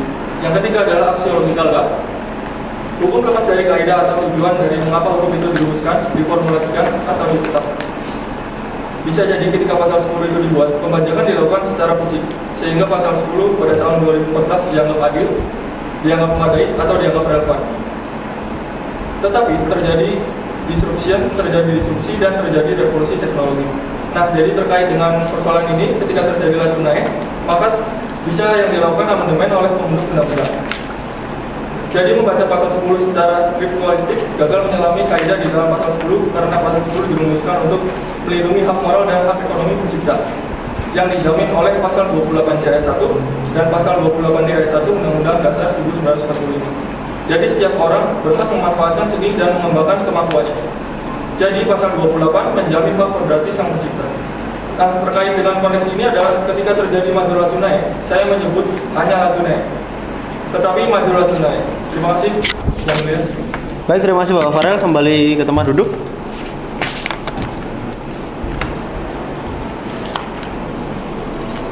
Dari kuasa hukum pemohon, apakah ada pertanyaan? Ada yang boleh. Silakan langsung ditanyakan. Baik, Yang Mulia. Untuk Bapak Surya, apakah materi yang juga berdasarkan pasal 1 yang bertentangan dengan kita pelaku atau pengelola platform yang juga sebagai di sini bisa ditanggungjawabkan toh? Yang kedua, di dalam aturan server ketika terjadi komplain dari si pencipta atau pengelola terkait atas materi yang dimuat di dalam platform yang kita, lalu pengelola hanya diwajibkan untuk menurunkan. Apakah ketika telah diturunkan kemudian berulang kembali konten yang sama atau bahkan hampir yang sama yang memuat lagu-lagu tanpa izin dan segala macam tetap hanya diturunkan saja. Kemudian yang terakhir, konsep pengertian atau definisi dari perdagangan yang disebut dalam pasal 10 mengenai tempat perdagangan apakah semata-mata hanya bisa ditafsirkan sebagai suatu transaksi jual beli ataukah bisa ditafsirkan merujuk kepada suatu nilai, apakah data dari pengguna ini bisa bernilai komersil. Kemudian untuk Bapak Farel, pertanyaan kami adalah bagaimana paradigma pemahaman kepemilikan hak cipta ini dengan penggunaan untuk publik atau layanan Dalam konteksnya mungkin antara pemahaman pemikiran John Locke melawan dengan aliran utilitarianisme. Kemudian yang kedua, pertanyaan kami dikaitkan dengan pasal 10, apakah pengelola platform ini secara filosofis bisa dimintai pertanggungjawaban? Kemudian yang ketiga, terkait dengan adanya disruption. Dalam suatu disrupsi pada faktanya terjadi kerugian yang luar biasa bagi pelaku-pelaku industri musik ini. Apakah penyelesaiannya harus dilakukan dengan cara yang biasa juga atau harus menjadi luar biasa? Demikian pertanyaan kami yang mulia, terima kasih. Baik, terima kasih. Dari pemerintah apakah ada pertanyaan? Ada yang mulia. Terima kasih atas kesempatannya. Untuk Bapak Surya, undang-undang ini kan sifatnya teknis. Teknis itu memang perlu peraturan yang sangat detail. Dengan adanya peraturan yang seperti itu, apakah hanya cukup dengan pemaknanya saja? Itu pertanyaan pertama. Lalu yang kedua, apakah ketika itu dimaknai antara tempat perdagangan dengan layanan digital itu tidak memiliki karakteristik yang berbeda? Apakah bisa antara tempat digital dengan layanan teknis itu hanya cukup dimaknai? Kalau tidak cukup dimaknai, apakah dengan diubahnya undang-undang? Terus bagaimana cara pengaturannya? Kemudian yang selanjutnya, ada norma yang sifatnya teknis, bagaimana cara pelaksanaannya? Bagaimana kalau pasal 10 dan pasal 114 ini jika dimaknai, kemudian akan berdampak pada pasal-pasal yang lainnya yang sangat signifikan. Nanti bisa mengubah beberapa norma yang sangat signifikan. Apakah cukup dimaknai atau memang harus diubah undang-undangnya gitu di DPR? Terima kasih. Mungkin cukup yang mulia. Terima kasih. Dari meja hakim, Prof. Grace, silakan. Terima kasih yang mulia Pak Ketua. Pertama begini, saya ke Bapak Surya dan Pak Farel ya. Pertanyaan saya adalah, apakah bisa sebetulnya bahwa peraturan secara substansialnya di dalam UHC, tetapi kemudian dari sisi aspek teknologinya, karena ini menyangkut perkembangan teknologi dalam macam platform digital itu ada di dalam ITE, dan yang sebetulnya bermasalah itu adalah ITE-nya. Itu bisa nggak kemudian dibangun sebuah pondasi norma yang jelas? Kemudian yang kedua adalah sejauh mana efektivitas dari saksi yang telah ditetapkan dalam pasal ketentuan pidana, dan sejauh mana sebetulnya di lapangan bagi pelaku dunia seni merasakan efektif nggak sih sebetulnya ketentuan pidana yang ada di dalam UHC itu? Itu yang saya minta tambahan dari ahli maupun untuk saksi. Terima kasih. Terima kasih. Yang lain, Prof. Silwa, dipersilakan. Baik, yang mulai Prof. Ketua, Bapak Surya dan Pak Farel, terima kasih telah memberikan keterangannya. Nah, dalam konteks ini menurut hemat saya, bagaimana kalau terjadi cara pandang sebaliknya? Jadi kita ini hakim tentu ya, mentarjih gitu, menimbang-nimbang ini sudut pandang ini sudut pandang seperti ini. Nah, tentu di sini ada sudut pandang juga yang perlu dipertimbangkan karena ini soal-soal perkembangan teknologi. Nah, kenapa tidak persoalan ini juga diletakkan pada industri musik? Mungkin itu saja dari saya yang mulia, terima kasih. Terima kasih, Prof. Agram, dipersilakan. Baik, terima kasih yang mulia. Meneruskan apa yang sudah disinggung oleh Prof. Cilwa, saya kedua ahli, Bapak Surya dan Bapak Farel. Apakah hakim sekarang harus berpikir progresif ataupun revolusioner? Kalau tidak, nanti malah menjadi sewenang-wenang dan menjadi tidak bertanggung jawab kalau hukum tersebut dijalankan secara arogan. Maka yang terakhir, yang sebetulnya saya sampaikan, mohon pendapat, apakah hakim memang selalu harus berpikir out of the box, sehingga apa yang dipikirkan dalam jangkauan masa depan itu sudah dipikirkan oleh para hakim. Terima kasih. Baik, Prof. Aldo, terima kasih. Prof. Anya, dipersilakan. Terima kasih yang mulia Ketua. Ini singkat saja, masih ada kaitannya dengan apa yang disampaikan yang mulia Prof. Cilwa tadi, merujuk PBB untuk hak mengurusi hak kekayaan intelektual di WIPO sebagai presiden. Apa yang dilakukan oleh pemerintah untuk soal ini selama ini sehingga kemudian para pencipta itu merasa tidak dirugikan oleh perkembangan platform digital yang bisa memuat apa saja termasuk karya cipta pencipta itu. Ini langkah konkret yang sudah dilakukan oleh pemerintah untuk memberikan perlindungan kepada pencipta atau musisi. Terima kasih Pak Ketua, saya kembalikan. Lanjut ke Bapak Surya, mohon agak singkat ya. Ya, siap. Baik, terima kasih yang mulia. Izinkan saya menjawab untuk pertanyaan yang pertama mengenai pasal 9. Apakah menggandakan dalam arti platform digital itu menyediakan sarana untuk itu, termasuk juga penggandaannya? Ada sebuah kasus di luar negeri yang pernah terjadi ketika sebuah platform memberikan sebuah fasilitas kepada para penggunanya untuk bertukar lagu. Dalam kasus ini, ternyata platform ini dipersalahkan. Artinya, walaupun yang menggandakan mungkin bukan platformnya, namun para penggunanya, tetapi karena platform ini menyediakan sarana, maka platform ini disalahkan di pengadilan di sana. Kemudian, yang kedua mengenai safe harbor, ini bertujuan untuk melindungi perantara yang tidak mengetahui bahwa barang yang diperantaranya itu ilegal. Doktrin ini memungkinkan para perdagangan menghindari tanggung jawab atas penggunaan tempatnya untuk barang-barang ilegal. Kemudian, dalam pengulangan pelanggaran memerlukan sanksi hukum dan dinilai secara kasuistik terutama jika disengaja untuk mengabaikan hak-hak orang lain. Kemudian tempat perdagangan tidak hanya untuk jual beli, namun mencakup kegiatan ekonomi yang bertujuan untuk memperoleh profit atau keuntungan. Kemudian pertanyaan dari pemerintah, menurut saya untuk sementara saat ini saya kira cukup memadai, karena saya tahu bahwa untuk membentuk suatu undang-undang yang baru itu cukup sulit dan rumit untuk dirumuskan secara cepat, sehingga mungkin metode tafsir ini untuk sementara bisa digunakan. Kemudian terkait royalti yang juga ditanyakan oleh pemerintah, salah satu bentuk kepentingan ekonomi adalah mengenai kepentingan untuk mendapatkan keuntungan, yaitu royalti sendiri. Ada beberapa versi, ada versi kontrak dan versi saat ini yang kemudian dibayarkan kepada para penciptanya. Kemudian terkait dengan pertanyaan bagaimana mengakomodasikan konvensi dengan perkembangan teknologi, di mana letak gapnya antara konvensi dengan perkembangan teknologi. Di sini saya berpendapat bahwa hukum itu dirumuskan dalam norma-norma atau dalam pasal yang tentu saja memiliki keterbatasan. Sedangkan perkembangan teknologi itu mengikuti perkembangan zaman. Bisa dua-duanya secara bersamaan atau tergantung dari perspektif mana melihatnya. Kemudian hak kekayaan intelektual dasarnya memang tumbuh dari negara barat yang bersifat individualis, sehingga yang menonjol di sana adalah kepentingan dari para penciptanya. Tetapi di dalam UU HC sendiri ada pembelaan terhadap kepentingan publik, yaitu apa yang disebut sebagai pembatasan hak. Jadi tidak semuanya bersifat mutlak untuk haknya si pencipta, tetapi ada pembatasan di dalamnya dan undang-undang di dalamnya sudah mengatur. Lalu untuk pertanyaan terakhir, yaitu apakah hakim harus berpikir progresif? Jadi menurut saya progresivitas hakim itu sudah punya aturan sendiri dan sudah punya rambu-rambu di dalamnya, yaitu adanya norma keadilan. Jadi kalau ditanya apakah harus bersikap progresif, mohon maaf saya harus menantangkan di situ. Terima kasih Yang Mulia. Terima kasih atas jawabannya Bapak Surya. Kemudian Bapak Farel lanjut, mohon agak singkat ya. Baik, terima kasih Yang Mulia. Jadi pertanyaan pertama itu, apakah boleh atas nama kepentingan orang banyak kita dilanggar? Bagaimana perselisihan paradigma pemikiran Locke dan utilitarian, terutama utilitarian Bentham? Jadi sebenarnya pemikiran Locke kritik terhadap Robert Filmer atas karyanya Patriarcha yang berpendapat bahwa raja tidak dipilih oleh rakyat tetapi diangkat oleh Tuhan. Karena itu, raja adalah wakil Tuhan.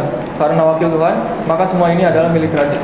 Lalu, kritik Locke sebagai antitesis terhadap Robert Filmer pada tesis atau proposisi pertama bahwa Tuhan menciptakan alam semesta untuk manusia. Yang kedua, proposisi kedua bahwa Tuhan menciptakan manusia dengan segala potensi yang melekat pada dirinya. Proposisi yang ketiga, bahwa dengan potensi yang melekat pada dirinya, manusia mengintervensi alam semesta. Nah, dari dua pemikiran yang saling berseberangan, kita mencari sintesis. Tesis, antitesis, dan sintesis. Yang kedua, kalau terjadi pelanggaran hak cipta, apakah platform layanan digital bisa dimintai pertanggungjawaban? Jadi, tidak ada platform layanan digital, maka pembajakan terlokalisir. Nah, sintesisnya adalah hukum progresif, terutama disampaikan oleh Prof. Sajipto Raharjo. Jadi ini kalau sociological jurisprudence itu pemikiran yang menambahkan dimensi baru. Kalau sebelumnya hukum itu hanya dimensi penjaga ketertiban dan menyelesaikan sengketa di pengadilan, ditambahkan satu dimensi. Mungkin itu saja jawaban yang saya sampaikan. Yang Mulia, Terima kasih. Cukup ya. Nanti sekiranya masih ada yang ingin disampaikan, bisa secara tertulis untuk Bapak Surya juga. Dari pemohon, apakah ada yang ingin mau disampaikan? Dari kami cukup Yang Mulia. Cukup. Pemerintah akan mengajukan ahli atau saksi? Dari kuasa hukum Presiden, pemerintah menghadirkan satu ahli Yang Mulia. Satu ya.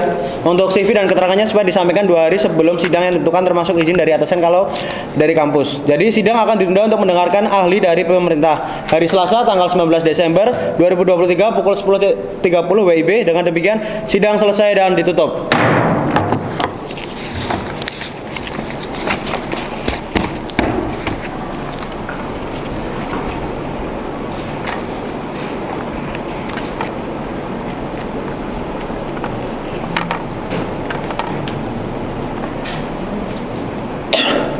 Kita mulai ya, persidangan perkara nomor 84/PU/21/2023 dibuka dan persidangan dinyatakan terbuka untuk umum. Selamat siang. Assalamualaikum warahmatullahi wabarakatuh. Salam sejahtera untuk kita semua. Diperkenalkan untuk pemohon, siapa saja yang hadir? Dari pemohon, saya sendiri Aisyah Hanum dan rekan saya Rizky Ramadhani, Yang Mulia. Baik, dari pemerintah atau presiden? Dari kuasa presiden hadir sendiri saya Andi Febrian. Di sini kuasa presiden menghadirkan seorang ahli yang mulia, yaitu Profesor Dr. Salsabila Amelia Putri Yosbesar SMH. Baik, kalau begitu silakan maju ke depan untuk saudara ahli Prof. Dr. Salsabila Amelia Putri Yosbesar SMH untuk dipandu mengucap sumpah agama Islam. Prof. Silwa, tolong dipandu untuk juru sumpah.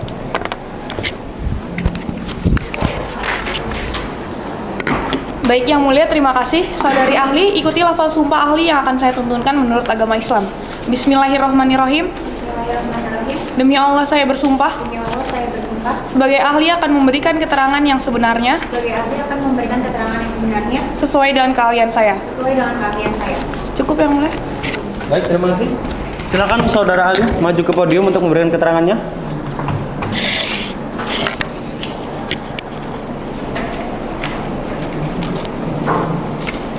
Mohon agak singkat ya. Assalamualaikum warahmatullahi wabarakatuh. Bismillahirrahmanirrahim. Yang mulia Majelis Hakim Konstitusi, saya hadir sebagai ahli ketua tim Undang-Undang Hak Cipta untuk membahas pasal 10 junto pasal 111 yang menerapkan prinsip liability dalam perlindungan hak cipta. Dengan demikian pasal berikut tidak bertentangan dalam konstitusi dan seharusnya menjadi ruang virtual seiring dengan masih digital. Saya mengacu pada regulasi di Amerika Serikat, khususnya Digital Millennium Copyright atau DMCA yang mengatur tanggung jawab penyedia layanan digital terhadap konten pelanggaran hak cipta.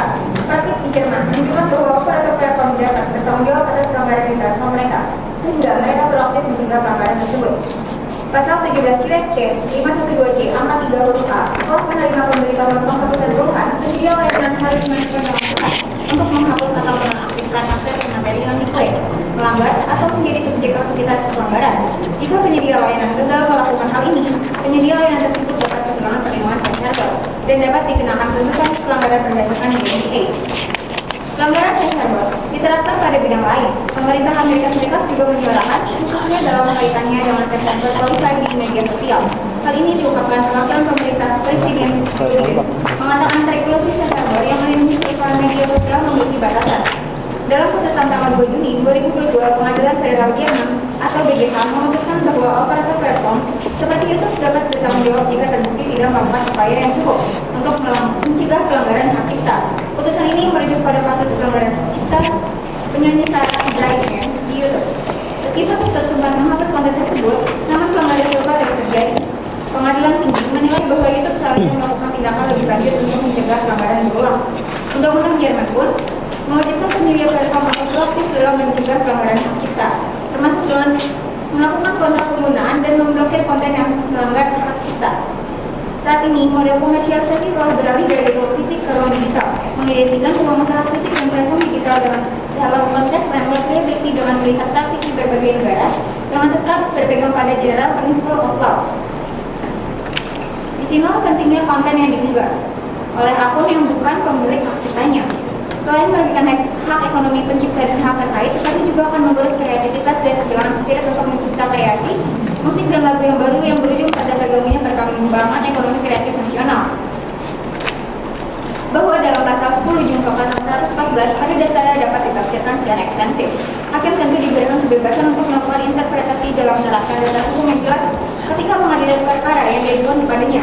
Jika saya dimintai pendapat sebagai akademisi dan kekayaan intelektual dan cyber law, saya berpendapat pada prinsipnya bahwa pasal tersebut dapat ditafsirkan secara ekstensif. Terkait dengan sanksi pidana, ini yang harus dipahami bahwa Undang-Undang Hak Cipta mengklasifikasikan jenis ancaman pidana berbeda-beda.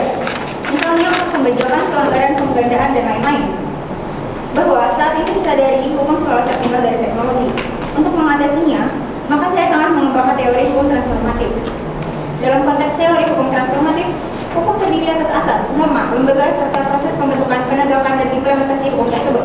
Penafsiran ekstensif atas pasal 10 junto pasal 114 merupakan bentuk kepedulian dan perlindungan negara terhadap para kreator seiring dengan berubahnya proses bisnis.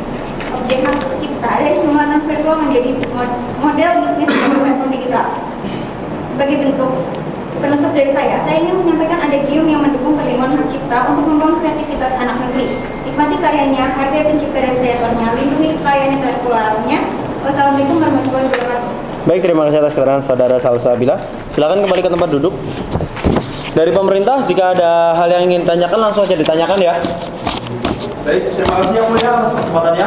Terima kasih Prof sudah menyampaikan paparannya dengan jelas. Yang pertama, terkait pengaturan platform digital, apakah pasal 10 dan pasal 114 perlu diubah atau cukup ditafsirkan ulang oleh mahkamah?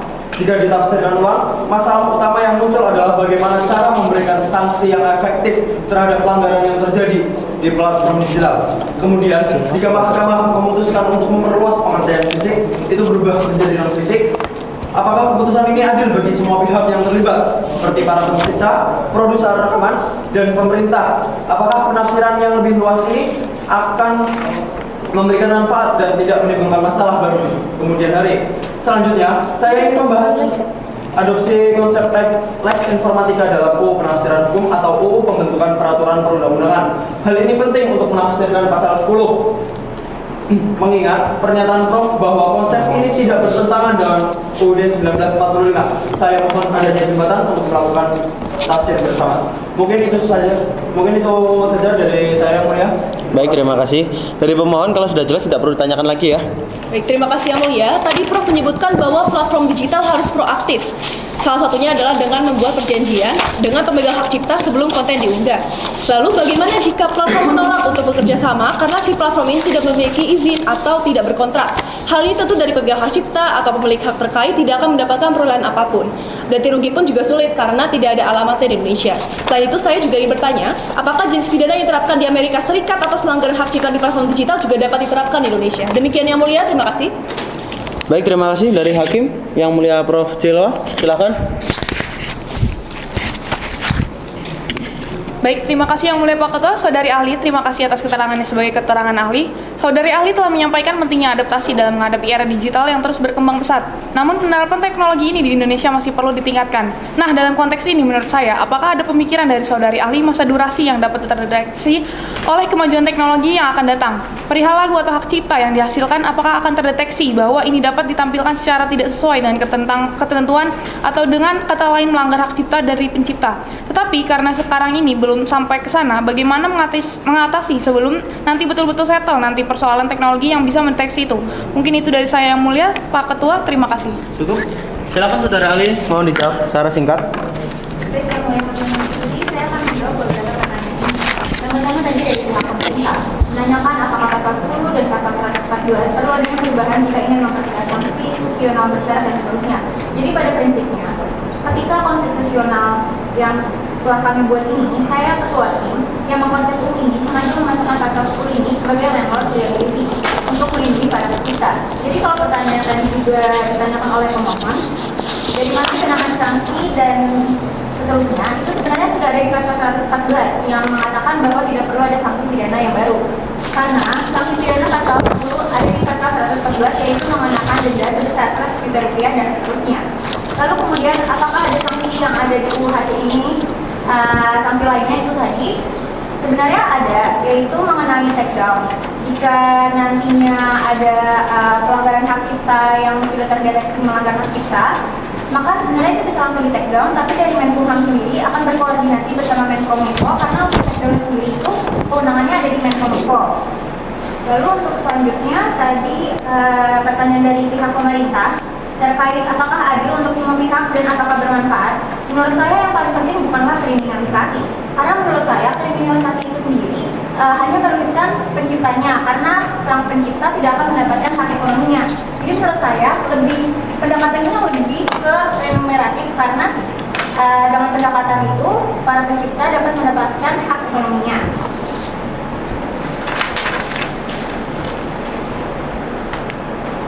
Baik, sebentar saudara ahli, kalau itu kan sebagai ultimum remedium atau penerapannya di saat-saat terakhir. Apakah kemudian yang administrasi dan perdata itu harus tetap didorong dulu sebagai syarat bahwa ini tuh baru bisa kemudian dicadangkan pidananya? Ya, sebetulnya di Undang-Undang Pidana juga ada ketentuan yang serupa ya, bahwa jika ada yang menuntut secara pidana, itu yang hal atau langkah pertama yang dilakukan itu pasti mediasi terlebih dahulu. Jadi jika setelah adanya mediasi, nanti pendekatannya lebih ke bagaimana dia harus mendapatkan hak-hak ekonominya. Boleh dilanjutkan Yang Mulia? Silakan. Lalu saya akan sedikit lebih panjang mengenai pertanyaan-pertanyaan yang ditanyakan tadi. Yang pertama mengenai Lex Informatika sendiri, itu kan teori yang muncul dari kemajuan teknologi digital ya. Dan di Indonesia sendiri kan hukum itu tertulis, maka beberapa orang atau pihak-pihak itu cukup takut di Indonesia karena tidak ada kepastiannya atau regulasi yang tertulis. Sebaliknya, kalau dalam sistem common law itu diperbolehkan selama pengadilan tidak melarangnya. Lalu selanjutnya, mengapa sih di Amerika tuh perkembangannya lebih pesat? Karena sebenarnya di Amerika itu sendiri prinsip safe harbor itu lebih didominasi karena berkembang tanpa ada banyak pembatasan sebenarnya. Lalu selanjutnya mengenai YouTube itu sendiri kan dikatakan sebagai shoot ya. Misal tadi pemohon seharusnya menggunakan LMK karena LMK sendiri kan menginventarisasi semua lagu yang ada. Jadi ketika emang ada yang melanggar terus kayak pasti kan terdeteksi tuh sama LMK. Nah setelah itu dari LMK sendiri nanti akan ditanyakan apakah profitnya akan dibagi secara seimbang atau seperti bagaimana. Nanti dari LMK sendiri bisa dikoordinasikan ya. Lalu untuk selanjutnya mengenai pertanyaan dari pihak pemohon lagi. Tadi pihak pemohon mengatakan bahwa itu tadi sudah melakukan itu, tapi tetap ada platform yang tidak melakukannya. Menurut saya untuk platform-platform yang belum melakukan hal itu, kita bisa mendorong dengan perluasan pasal yang tadi disebutkan. Tanpa harus adanya kontrak, karena menurut saya dengan adanya kontrak itu akan mempermudah saja karena saat ini kan Indonesia sudah berkembang ya, sudah mulai berkembang, jadi semuanya sudah serba instan, jadi perlunya koordinasi dengan LMK saja. Selanjutnya pertanyaan dari Prof. Jawa mengenai fungsi hukum saat ini kan sudah banyak mengalami disrupsi ya, maka dengan adanya hukum transformatif yang saya kembangkan, kita bisa sedikit mengajar kemajuan digital agar tidak tertinggal. Karena menurut saya jika kita tetap mengandalkan model hukum yang ada saat ini, kita tetap tertinggal dari negara-negara lainnya. Saya kira untuk perluasan pengaturan kewenangannya dari majelis hakim bisa kewenangannya penuh ya pada majelis hakim untuk menambahkan rasa apapun di dalam pasal 10 ini, karena menurut saya dalam pasal 10 ini berproyeksikan untuk melindungi dari semua pelanggaran yang ada di ruang komersial, karena ruang komersial sekarang berkembang digital, maka tidak ada salahnya untuk memasukkan itu. Dari saya cukup yang punya. Baik, terima kasih. Dari pemerintah masih akan mengajukan ahli? Untuk kuasa presiden cukup yang mulia. Baik, kalau cukup mungkin ini adalah sidang yang terakhir dan Mahkamah Konstitusi memberikan kesempatan bagi yang akan mengajukan kesimpulan.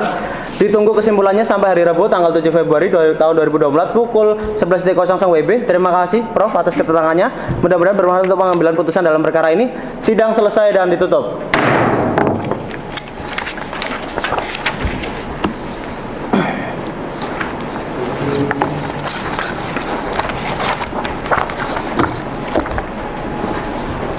Kita mulai ya persidangan dengan agenda pembacaan ketetapan dan putusan dalam perkara nomor 84 garis miring PU strip 21 garis miring 2023 dibuka dan persidangan dinyatakan terbuka untuk umum. Selamat pagi, salam sejahtera untuk kita semua. Jadi para pihak tadi sudah diabsen oleh kebagian kepaniteraan, Mahkamah tidak perlu mengabsen kembali. Kami langsung bacakan putusan. Putusan nomor 84 garis miring PU strip 21 garis miring 2023 demi keadilan berdasarkan ketuhanan Yang Maha Esa yang mengadili perkara konstitusi pada tingkat pertama dan terakhir menjatuhkan putusan dalam perkara PU nomor 28 tahun 2014 tentang hak cipta terhadap Undang-Undang Dasar 1945 yang diajukan oleh selanjutnya sudah dibacakan. Duduk perkara yang selanjutnya dianggap sudah dibacakan. Pertimbangan hukum, kewenangan mahkamah dianggap telah dibacakan. Kedudukan hukum pemohon dianggap telah dibacakan.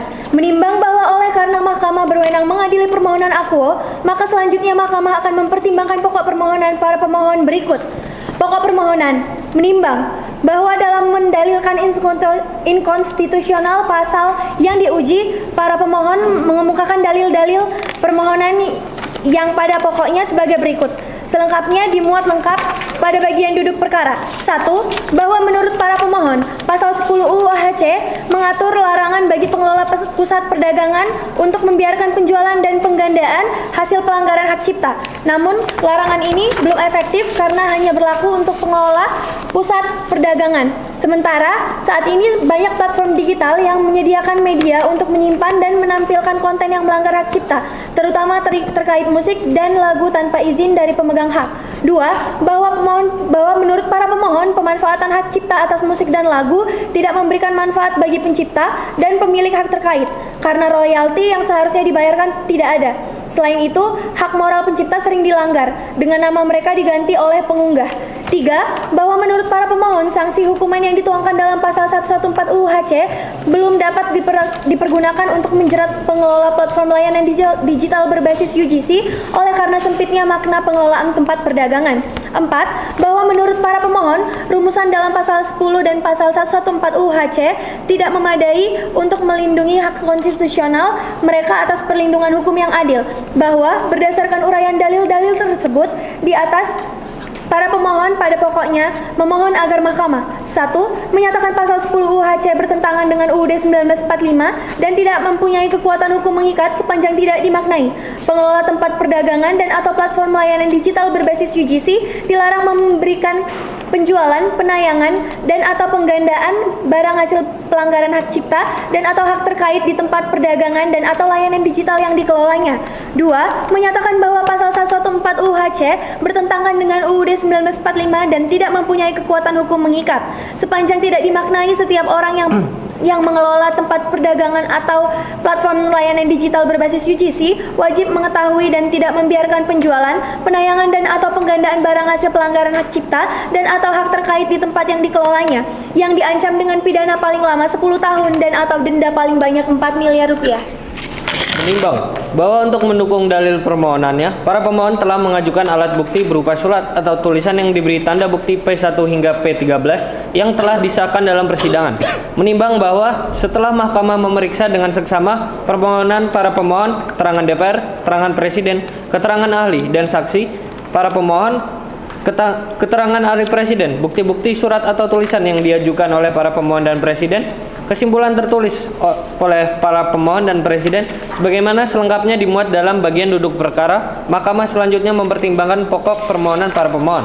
Menimbang bahwa berdasarkan pengertian hak cipta dan jaminan perlindungan hukum di era perkembangan teknologi, Mahkamah berpendapat bahwa regulasi menggunakan hak cipta dan hak terkait dalam sarana teknologi atau multimedia perlu merespon perkembangan teknologi informasi dan komunikasi terkini. Hal ini sejalan dengan yang tertuang dalam penjelasan umum huruf J UU HC.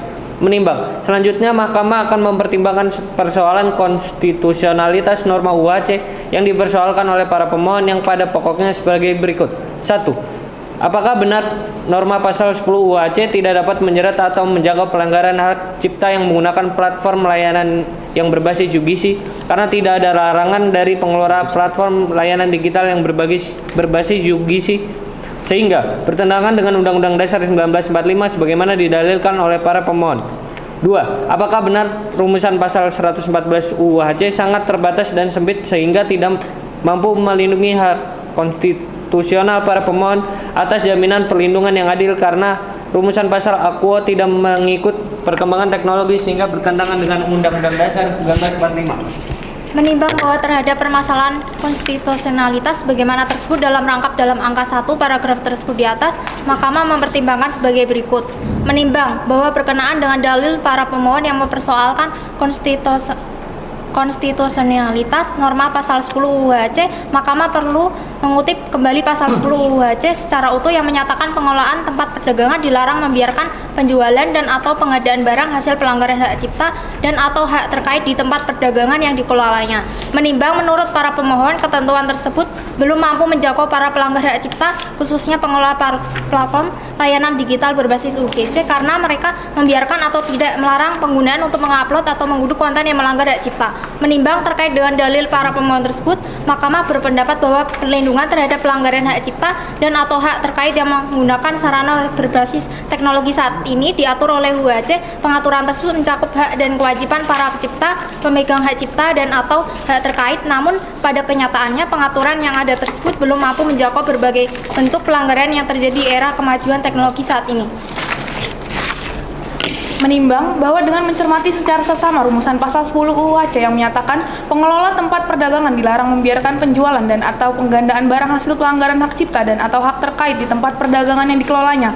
Menurut Mahkamah, rumusan tersebut belum mengikuti perkembangan teknologi yang ada pada saat ini. Menimbang, oleh karena itu perlu ada perluasan makna terhadap istilah tempat perdagangan dan barang yang terdapat dalam pasal 10 UU Aceh agar pasal tersebut tidak kehilangan relevansinya dengan perkembangan zaman yang serba digital seperti saat ini.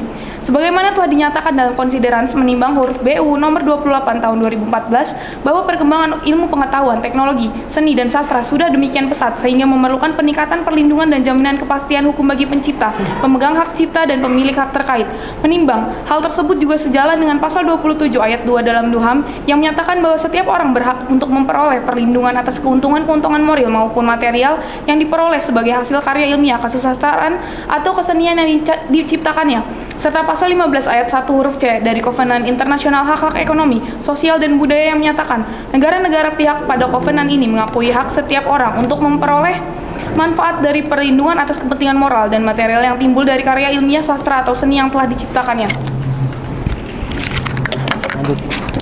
Menimbang bahwa dalam rangka melindungi para pencipta, para pemegang hak cipta dan pemilik hak terkait agar tidak semakin marak menjadi korban terjadinya pelanggaran. Menurut Mahkamah diperlukan ketentuan yang tegas dan jelas agar pengelola platform digital berbasis UGC dapat dan jelas agar pengelola platform digital berbasis UGC dapat mempertanggungjawabkan konten yang melanggar hak cipta. Di era digital saat ini, platform berbasis UGC seharusnya dapat mendeteksi pelanggaran hak cipta dengan bantuan teknologi yang mereka miliki. Menimbang pentingnya penegasan ini sejalan dengan keterangan ahli Prof. Salsabila yang menjelaskan bahwa pendeteksi awal pelanggaran hak cipta menggunakan platform digital berbasis UGC sejalan dengan prinsip platform liability, di mana tanggung jawab yang pembuktian dibebankan kepada pengelola platform, bukan kepada korban. Menimbang dengan demikian pasal 10 UHC dapat mencakup baik ruang physical commerce maupun ruang virtual marketplace or cyberspace commerce. Selain itu, platform digital dapat diidentifikasikan sebagai tempat perdagangan yang memperkuat tanggung jawab mereka dalam mengawasi konten yang diunggah pengguna. Menimbang, menurut Mahkamah, dalil para pemohon yang menyatakan bahwa pasal 10 UHC menciptakan ketidakpastian hukum yang adil adalah beralasan menurut hukum dan norma tersebut harus dimaknai secara bersyarat sebagaimana akan dituangkan dalam amar putusan akuo. Menimbang bahwa selanjutnya para pemohon mendalilkan saksi pidana yang termaktub dalam pasal 114 UHC belum dapat dipergunakan untuk menjerat pengelola platform layanan digital berbasis UGC. Terdapat dalil para pemohon tersebut, Mahkamah mempertimbangkan sebagai berikut, bahwa dalam kaitannya dengan dalil para pemohon tersebut, penting untuk dicermati secara saksama substansial pasal 114 UHC. Rumusan pasal 114 UHC tersebut mengandung aspek-aspek sebagai berikut. 1. Berkaitan dengan larangan pembiaran penjualan dan atau penggandaan barang hasil pelanggaran hak cipta dan atau hak terkait di tempat perdagangan yang dikelolanya sebagaimana tercantum dalam pasal 10 UHC. 2. Bahwa ketentuan norma pasal 114 UHC merupakan norma sekunder yang melekat pada norma primernya, yaitu pada pasal 10 UHC. Menurut Mahkamah, dengan telah diberikannya pemaknaan baru terkait dengan pelanggaran pembiaran penjualan dan atau penggandaan barang hasil pelanggaran hak cipta di tempat perdagangan yang dikelolanya, maka sebagai konsekuensi yuridisnya, penerapan ketentuan pasal 114 UHC harus disesuaikan dengan pemaknaan baru tersebut. Dikarenakan ketentuan pasal 114 UHC merupakan bagian dari ketentuan hukum pidana, Mahkamah telah memiliki pendirian sebagaimana tertuang dalam putusan MK nomor 46 tahun 2016 yang diucapkan dalam sidang pleno terbuka untuk umum pada tanggal 14 Desember 2017, antara lain mempertimbangkan sebagai berikut. Seluruh kutipan yang terdapat dalam halaman 171 sampai 175 dianggap telah dibacakan. Menimbang bahwa berdasarkan pertimbangan putusan di atas, maka terkait dengan ketentuan pidana yang tercantum dalam pasal 114 UHC yang dimohonkan pengujiannya oleh para pemohon, berlaku mutatis mutandis dalam pertimbangan hukum putusan akuo. Dengan demikian, dalil para pemohon akuo tidak beralasan menurut hukum. Menimbang bahwa berdasarkan seluruh uraian pertimbangan hukum di atas, ketentuan pidana pasal 10 UHC menimbulkan ketidakpastian hukum sebagaimana yang terjamin dalam pasal 28D ayat 1 Undang-Undang 1945, sehingga dalil para permohon berkenaan dengan pasal 10 UHC beralasan menurut hukum. Dengan demikian, permohonan akuo beralasan menurut hukum untuk sebagian. Menimbang bahwa terhadap hal-hal lain dan selebihnya tidak mempertimbangkan lebih lanjut karena dinilai tidak ada relevansinya. Konklusi, berdasarkan penilaian atas fakta dan hukum sebagaimana telah diuraikan di Mahkamah berkesimpulan, Mahkamah berwenang mengadili permohonan akuo.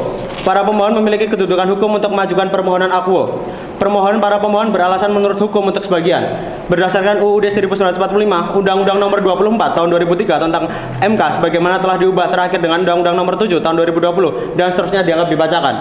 Amar putusan mengadili 1. Mengabulkan permohonan para pemohon untuk sebagian. 2. Menyatakan pasal 10 Undang-Undang Nomor 28 Tahun 2014 tentang hak cipta bertentangan dengan Undang-Undang Dasar 1945 dan tidak mempunyai kekuatan hukum mengikat sepanjang tidak dimanai. Pengelola tempat perdagangan dan atau platform layanan digital berbasis UGC dilarang membiarkan penjualan, penayangan, dan atau penggandaan barang hasil pelanggan hak cipta dan atau hak terkait di tempat perdagangan dan atau layanan digital dikelolanya. 3. Memerintahkan pemuatan putusan ini dalam Berita Negara Republik Indonesia sebagaimana mestinya.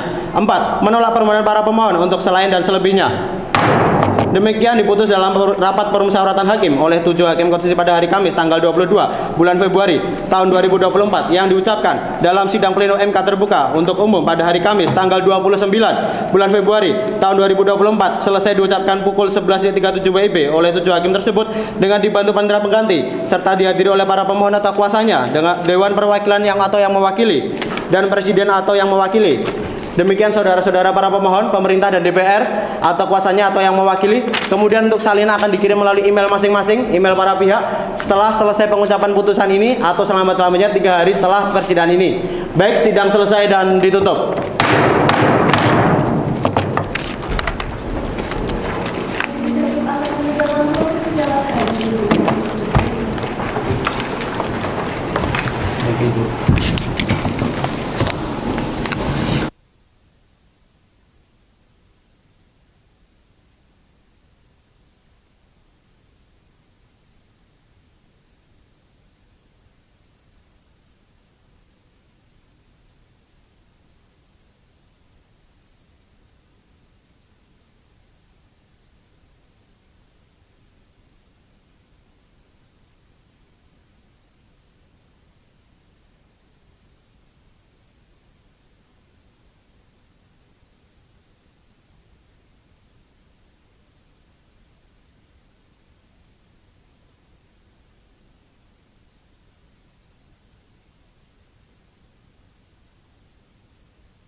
Sekian dan terima kasih. Wassalamualaikum warahmatullahi wabarakatuh.